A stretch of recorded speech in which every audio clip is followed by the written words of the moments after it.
My girlfriend said, "Don't come to Thanksgiving, my ex will be there and it'll be awkward." I just nodded, washed my hands, and quietly started packing my things. My name's Ethan, 30, living in a small coastal city, working as a project manager for a construction company. My life isn't exactly Instagram sexy, one-bedroom rental, an old pickup I finished paying off last year, weekends spent at the gym or working on my restored classic car. Nothing glamorous, but I'm debt-free. My bills are paid on time, and my routine runs straighter than a chalk line.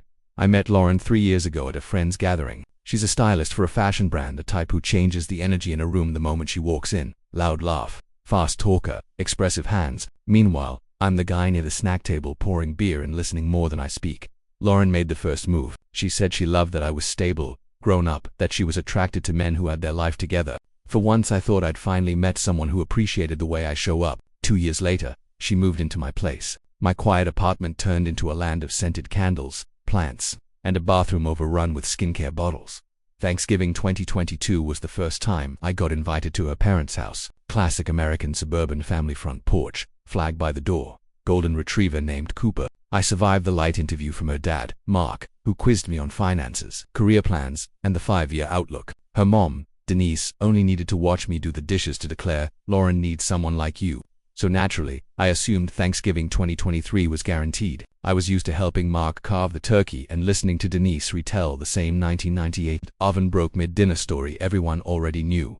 2 weeks before Thanksgiving, Lauren asked, "Are you coming with me this year?" Mom already asked about the menu. She wants to make that mashed potato dish you like. It made me warm inside. I was under my truck changing the oil, hands covered in grease, already planning the wine, the dessert, everything. I nodded. "I'll make the pumpkin pie again. I'll fix the sweetness this time." Everything was fine, until Monday afternoon, 3 days before Thanksgiving. I had just finished a contractor meeting when my phone buzzed. A text from Lauren. "Can we talk later today?" "About Thanksgiving," I replied. "Sure, I'll come home early." Didn't think much of it. Maybe scheduled changes or extra relatives coming. When I got home, Lauren was on the couch hugging a pillow, Netflix on pause, hair in a messy bun, bare face, meaning she'd been thinking hard about something for a while. "You're home," she said. "You said you wanted to talk." I told her. She twisted the remote nervously. "Ethan, don't overreact, okay? That's always the pre-sentence to something stupid." "I'm listening," I said. She inhaled deeply. "I don't think you should come to Thanksgiving this year." I honestly thought I misheard. "Come again." "I just think it'd be better if you didn't come. It'll be awkward." "Why would it be awkward? Last year was fine." She hesitated. "Then because Nate will be there." The name hit the room like cold metal. Nate, Lauren's ex of 4 years. The creative marketing guy she split with because they had different visions for the future. I'd heard the story a dozen times. According to her, Nate was the past. I was the stable present.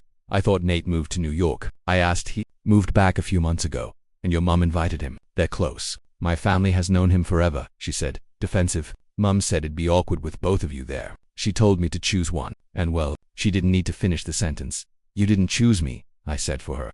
"It's not like that." "It's exactly like that," I replied calmly. She said, "Choose one, and you chose your ex." Lauren flinched, irritated. "Ethan, it's just dinner. You're being childish. I just want a peaceful Thanksgiving. You're so structured all the time. Everything is scheduled, planned, organized. Sometimes it's suffocating. Nate is just more relaxed. It's easier this way." There it was, the real reason you're choosing a guy with no plan for the future over me because I'm too organized. She didn't deny it. Her silence did the confirming. "I just don't want drama," she added weakly. I put my glass down and felt something inside me. Click. "All right," I said, strangely calm. "If there's only room for one man at your family's Thanksgiving, I won't compete. You can have Nate." She looked relieved, genuinely thinking I was accepting this. "Thank you for understanding. Really, I knew you'd be mature about this." I let her hug me. Then I stepped back. "I'm not making this a big deal," I said. "I'm just reorganizing my plans." She didn't understand what that meant. Not yet. But she would when I opened the closet, reached up for my suitcase, and began folding my clothes into it one by one. I started packing, not rushed, not dramatic. Every shirt folded neatly. Like I was preparing for a business trip, not walking out on the woman I'd lived with for 3 years. Lauren was still on the couch, eyes wide, like she'd finally realized "don't come to Thanksgiving" wasn't some harmless little sentence. "Ethan, what are you doing? I think it's pretty obvious." She shot up, clutching a pillow like it was a life raft. "Wait, you're overreacting. It's just a family dinner." "No, Lauren," I said. "It's a choice." She swallowed hard, trying to keep her voice calm. "You know I hate conflict. I just want things to feel comfortable. Nate showing up, it's going to make things tense. So I'm the one who's supposed to disappear." "Ethan, don't say it like that. I'm just choosing him over the man you live with." Her eyes darted away. Everyone knows Nate and my family are close. I don't want to put my parents in an awkward position. I get it, I said, zipping my suitcase shut. Actually, it's clearer than ever. I grabbed my shoes from the closet. The silence in the room was so heavy, it made the metal zippers sound echo like gunfire. Lauren stepped closer, her hands trembling as she grabbed my sleeve. Ethan, please, let's talk first. Why are you acting like you're leaving us? Because I am leaving us. She broke down instantly, the kind of choking, breathless crying I'd heard a few times before, always when she messed up and needed me to comfort her. But the reflex wasn't there anymore. I'm not even angry, I said. I'm just seeing things clearly. You want something different, someone different. That's not what this is, she insisted. Don't turn it into some competition. I just wanted a peaceful holiday. Great, I nodded. Let me help. I lifted the suitcase. Her face felt like I'd unplugged her entire world. You're really going? Lauren, after 3 years, if you still can't stand by me at one simple family dinner, then I'm not the man you want, and you're not the woman I thought I had. But your things, US. I'll text you the address of where I'm staying. I'll come pick up the rest later. She grabbed my wrist, desperate. Ethan, don't do this. I didn't mean for anything to happen like this. I just wanted to avoid drama. I understand, I said, gently removing her hand. So I'm removing myself. No drama. I walked to the door. Just before I opened it, she whispered, so, where will you go for Thanksgiving? I turned back and looked at the woman who'd been my home for years, to live the life of the man you just rejected. Then I walked out. It didn't feel like heartbreak or anger. It felt like stepping out of a loud room into clean, quiet air. I drove to Liam's place, my best friend since college. Bro, you're here, he shouted when he saw me dragging a suitcase. Hold on, what happened? Don't tell me she kicked me out of Thanksgiving for her ex. Liam froze for a full 3 seconds like his brain just crashed. Say that again. She told me not to come. Didn't want things awkward with Nate. Liam unleashed a string of profanity so intense it could have made a priest faint. Ethan, you definitely made the right call walking out. Absolutely. I sat on his couch, opened a drink. It's weird. I'm not sad. I just get it. That's not sadness, he said. That's clarity. That night, while Liam gamed, my phone buzzed nonstop. Lauren calling. Messages pouring in. Where are you? We need to talk. I didn't want this to happen, please. Just answer. I put the phone face down, not to punish her, but because I was finally doing something she'd never done for me, listening to myself instead of chasing someone who kept choosing someone else. The next morning I walked to a nearby park. Dry leaves everywhere. The air sharp with that late fall wood smoke smell from someone's backyard fire pit. I bought a coffee and sat on a bench. For the first time in months, I didn't feel like I was holding together a relationship that only looked good from the outside. I didn't know what this Thanksgiving would look like, but I knew one thing. I had finally walked out of a door I should have closed a long time ago. I hadn't planned on reaching out to Lauren again, but life never lets you sit in silence for too long. That afternoon, while I was sitting at Liam's dining table reviewing a project plan, my phone buzzed. Grace, Lauren's mum. I stared at the screen for a few seconds. I'd always been close with her, which honestly made everything harder. I answered, Ethan, sweetheart. Lauren told me you're not coming to Thanksgiving. Her voice trembled, like she was trying to keep herself steady by clinging to the words. Yes, I won't be there. Did you two fight? No, we didn't fight. Lauren told me not to come. Said it would be awkward because of Nate. Silence stretched for a moment. Then she exhaled, long, defeated. Ethan, you know Nate is just an old family friend. I don't understand why Lauren would. I understand, Grace. My voice came out surprisingly calm. Honestly, I understand more than ever. Another pause. Then, softly, almost whispering, I'm so sorry, Ethan. You don't deserve to be treated like that. Those words hit harder than I expected. Not because I was sad, but because someone finally acknowledged what I'd been feeling for months. That night, while Liam ran out to get food, I received a text from an unknown number. Ethan, it's Nate. We need to talk. I raised an eyebrow. I didn't remember giving him my number. I typed one word. No, he called. I declined. 3 seconds later, called again. I declined. On the third attempt, curiosity won, and I put him on speaker. Ethan, bro, listen for a sec. His tone was this weird mix of fake friendly and arrogant, like we were two dudes competing for the same spot on a team. Not talking about the woman I'd lived with for 3 years. I'm not your bro. Yeah, whatever. He laughed, a laugh that made it clear he didn't take any of this seriously. I just want you to know Lauren's really stressed. She doesn't want things to be uncomfortable. I'm not the one making things uncomfortable, I said. I'm just the one she told not to come. Nate hesitated, then lowered his voice. You know her family's close with me. I grew up with them. I'm kind of part of their tradition. Lauren was just doing what she thought would keep things smooth. And what about what's good for me? I asked. Does that show up anywhere in her equation? He didn't answer right away, then muttered, Ethan, you're a stable guy. Lauren isn't like that. She wants freedom. I get that. Congratulations, I said. It sounds like you two are perfect for each other. He inhaled sharply like he wanted to argue, but I hung up before he could. Not because I wanted to be dramatic, but because I didn't need to hear another ounce of justification. Around 10 p.m., Lauren called. Not FaceTime, just audio, which told me she didn't want me to see her face.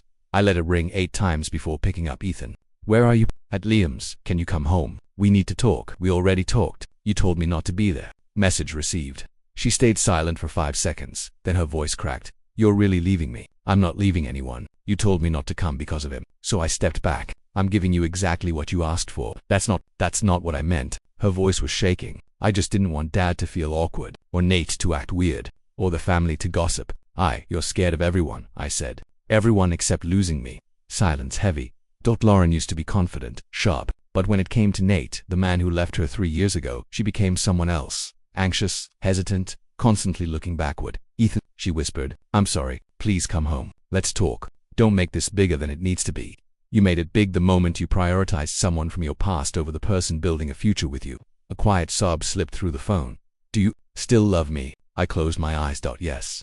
But love can't save a relationship held by only one person, Ethan. She whispered again. Love isn't the issue, I said. Priorities are. She broke down, real crying this time, messy and unfiltered. Please, don't leave me. I'm not leaving anyone, I said softly. I'm walking away from a place I'm not welcome. And I hung up. I set my phone down and breathed long. Steady. Liam walked in with 2 bags of food, stopping when he saw my face. Dude, you look like you just survived a war. I just learned something. What lesson? I'm not anyone's emotional backup plan. Liam slapped my shoulder in that perfect best friend way. Welcome, my guy, to the land of people who finally wake up after 3 years of being blind. I actually laughed. Thanksgiving hadn't even happened yet, but for the first time in a long time, I knew this year I'd be spending it in peace, not because everything was perfect, but because I finally stopped clinging to something that didn't want to stay. Liam invited me to spend Thanksgiving with his family in his hometown. Dude, my family's loud, chaotic, borderline insane, but nobody's kicking you out because some ex showed up. He said like it was the most normal thing in the world. I said yes, no hesitation. Thanksgiving Day came faster than I expected. That morning, I woke up on Liam's living room couch to sunlight cutting through the curtains like it was saying, Congrats, Ethan, you finally learned how to save yourself. I made coffee and checked my phone. 22 missed calls from Lauren, 11 messages, 3 voice notes. I didn't listen, I didn't open the texts, but I didn't block her either, not because I wanted her back, but because I needed to see the truth one last time before closing the door for good. Liam's hometown was 40 minutes out. Small, quiet, classic Midwest. His parents welcomed me like they'd known me for years. You must be Ethan. Liam's mom pulled me into a hug without warning. The boys told us everything. Don't worry, sweetheart. Nobody named Nate lives here. I actually laughed. The first real, unforced laugh in days. Thanksgiving dinner at Liam's house was peak wholesome chaos. Kids screaming for pumpkin pie, grandpa yelling at the football game. The house smelled like cinnamon, roasted turkey, butter and laughter, the kind Lauren's family rarely had at holiday dinners. While everyone was running around the kitchen, my phone buzzed again. A text from Lauren. I'm sorry. My parents keep asking about you. I don't know what to tell them. I looked at it, didn't respond, put the phone away. Dinner started. Liam elbowed me. You good, man? Better than I expected. Because my dad wants to ask you something. I raised a brow. His dad, friendly, round-bellied, balding, leaned forward. Serious. Ethan, I hear you're a project manager. Yes sir, you're good at organizing things. I think so. He nodded like this was the most important detail in the world. Great, so you can help me reorganize the garage this weekend, right? I want it clean, but I'm lazy as hell. The whole table burst into laughter, but his eyes were sincere, and suddenly it hit me. There are places where you're treated like an accessory, and places where you're treated like family. Around 8 p.m., Lauren called again. This time I silenced the phone and put it back in my pocket. Liam glanced at me, her again. Yeah, you gonna answer? In a bit. Liam laughed. Good. Took you long enough to put yourself first. About 10 p.m., while everyone sipped hot chocolate by the fireplace, I stepped outside onto the back porch. Cold wind, pine trees, fallen leaves, the faint smell of someone burning firewood nearby, the kind of peace I hadn't felt in months. I checked my phone. Lauren had sent a long voice note. I played it. Her voice was shaky, cracking. Ethan, I'm sorry. I messed up. Nate shouldn't have come. My mom says I handled everything terribly. My dad's mad. Everyone keeps asking where you are. And I don't know what to say. A pause. Then the sentence that made me freeze. Ethan, I don't want you to leave our home. I'm scared. Please come back. Please. I exhaled. Not out of pain. Not regret. Just clarity. If she had chosen me 3 days ago, none of this would be happening. I typed one message. Lauren, I'm not coming back tonight. We'll talk tomorrow. Sent screen off. Phone pocketed. And right then, I felt it like someone quietly placing a hand on my shoulder and whispering, "Ethan, you just grew up a bit." When I walked back inside, Liam's mom handed me a cup of hot chocolate. "You doing okay, sweetheart?" I looked at her, a woman who'd known me for barely 2 days, but showed more care than the person I lived with for 3 years. I smiled. "I'm okay really, and thank you." She patted my hand. "Sometimes life pushes you out of the wrong place so you can notice the right one." I nodded. That Thanksgiving with no Lauren. No drama, no desperate attempts to fix something broken. Just me, a warm dinner table, and a truth as clear as the cold night sky. Silence isn't always loss. Sometimes it's the space you need to finally see things for what they are. The next morning I left Liam's place early. Not to run back to Lauren, but to end things cleanly. Like an adult, something neither of us had really done in the 3 years we were together. When I opened our apartment door, Lauren was sitting at the dining table, both hands wrapped around a steaming mug like it was the only thing keeping her together. Her eyes were swollen, hair messy, face pale. "You came back." "I came to talk," I said, placing the keys on the table. No hug. No reaching for her. No rushing over like I used to whenever she cried. Lauren swallowed hard. "I'm sorry for calling you so much last night. I just panicked. My parents kept asking where you were, why you weren't with me. I didn't know what to say. Why didn't you tell them the truth?" She fell silent, stared down at her fingers. "Ethan, I messed up. I know. When they kept asking about you, I realized I pushed away the one person who's always been there for me, just because I was scared of conflict. Scared of my parents judging the Nate situation." "It's not fear," I said. "You prioritized Nate's comfort and your parents' comfort over mine." She clenched her hands, voice trembling. "But I want to fix this. I'll tell my parents you should come. I'll talk to Nate. I'll no need." Lauren's head snapped up like she'd been slapped. "What do you mean?" I let out a slow exhale. "Lauren, after 3 years together, if on the most important family holiday of the year, you still can't choose me, then there's nothing left for me to wait for." Tears streamed down her face instantly. But this wasn't the manipulative, comfort me crying I'd seen before. This was realization, the sinking kind. "Ethan, don't say that. I was just being stupid. I didn't think." "Exactly. You didn't think about me." She stepped forward, voice breaking. "But you've messed up before too. You've been busy, distracted, not listening sometimes. We can try again, right? We always try again." I shook my head. "Yes, I've had flaws. But I never put someone above you. I never told you to disappear so someone else wouldn't feel awkward." Lauren collapsed into the chair, hand over her mouth to muffle her sobs. I stood there, watching the woman who once felt like home, but now felt like someone I used to know. After what felt like a long, painful minute, she whispered, "Ethan, if you walk out right now, are we really over it?" I looked around the doorway, the table, the cactus plant we bought together, all the markers of a life we'd built. "Yes," I said, "we're done." She broke down completely. I grabbed the second suitcase from under the bed, zipped it up. As I pulled it across the living room, Lauren choked out, "Ethan, what are you doing for Thanksgiving?" I turned around. The sunlight poured into the room, lighting her face, tired, desperate, scared, all at once. "Last night I had dinner with Liam's family," I said, "a place where people ask if I want more mashed potatoes, not why your ex is showing up." Lauren froze, tears pausing for a beat. "Ethan, goodbye, Lauren." No slamming. I just shut the door gently, like closing a book I'd read long enough. Later that afternoon, Liam texted, "Bro, my dad wants to know when you're free to help clean his garage, lol." I laughed in the parking lot. Then Lauren texted again, another long paragraph. "I know I messed up. I'm so sorry. Please give me a chance to fix this." I read it. I understood it, but I didn't go back. For 3 years, I'd been the one trying to fix things. She only needed to fix one thing: choose me on the day I deserved to be chosen. She didn't that night. Liam and I sat on his apartment rooftop, 2 beers, a cold, quiet evening. "You all right, man?" he asked. "More all right than I expected," I said. "That's not numbness," he replied. "That's clarity." He was right. She reached out again. He said, "I know, and what are you gonna do?" I looked down at the city, the lights, the streets, the life moving on like no one had just been uninvited from Thanksgiving. "I'm gonna live like I did last night, with people who choose me, not the ones who only keep me around when it's convenient." Liam clinked his can against mine. "Cheers to that." I smiled. Not bitter, not regretful, just right. This Thanksgiving, I lost a girlfriend, but I found myself again.